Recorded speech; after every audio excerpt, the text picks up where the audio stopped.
Hey everybody, Alex Miller, a Capnion here, back in the great state of Missouri.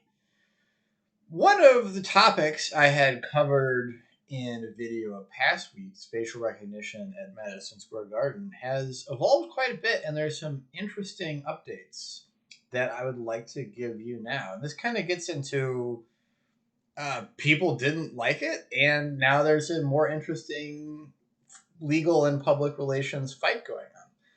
Let me recap the original story.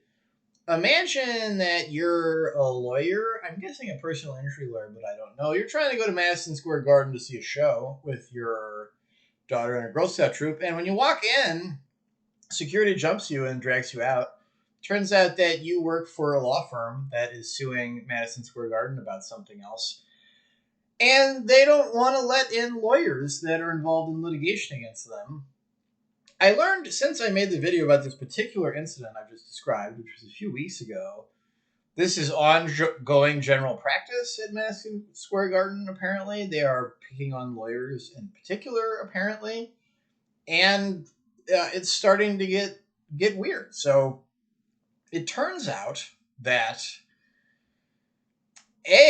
while Madison Square Garden is a privately owned venue, New York law requires that you maintain certain types of rules and practices if you have a liquor license. So people have been really pissed off and weirded out that all these lawyers are getting thrown out of Madison Square Garden. There's been a bit of a fracas. The owner, James Dolan, who I guess has a history of being a rather combative fellow, if you're a New Yorker, you might know more than me, has doubled down. He says he's going to keep doing it. He doesn't seem to care that much what anybody says about it. The New York State, or maybe New York City, I'm not an expert on liquor law, but has pushed back and saying, well, if you're serving alcohol at this event, you have a liquor license, you can't just do anything you want. You have to let people in.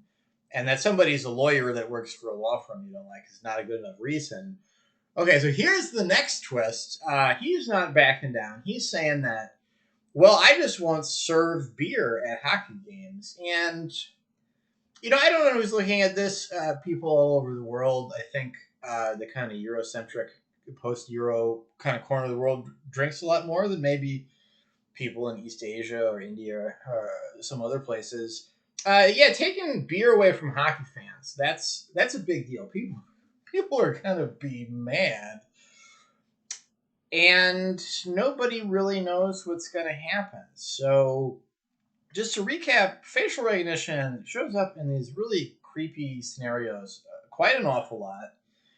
This is an example of a totally private actor that is using facial recognition at the semi-public environment he controls in a pretty vindictive way. I am now going to speculate. My impression is if you run a big venue and tens of thousands of people are passing through all the time, you're just in personal injury court all the time. Some kid closed their finger in a door jam, somebody slipped on a wet floor, and no matter how good you are about these things, somebody or other is suing you about they screwed up their hip or something all the time. And that's something you get to deal with day in, day out. I find it pretty interesting that Mr. Dolan is going so hard on lawyers in particular.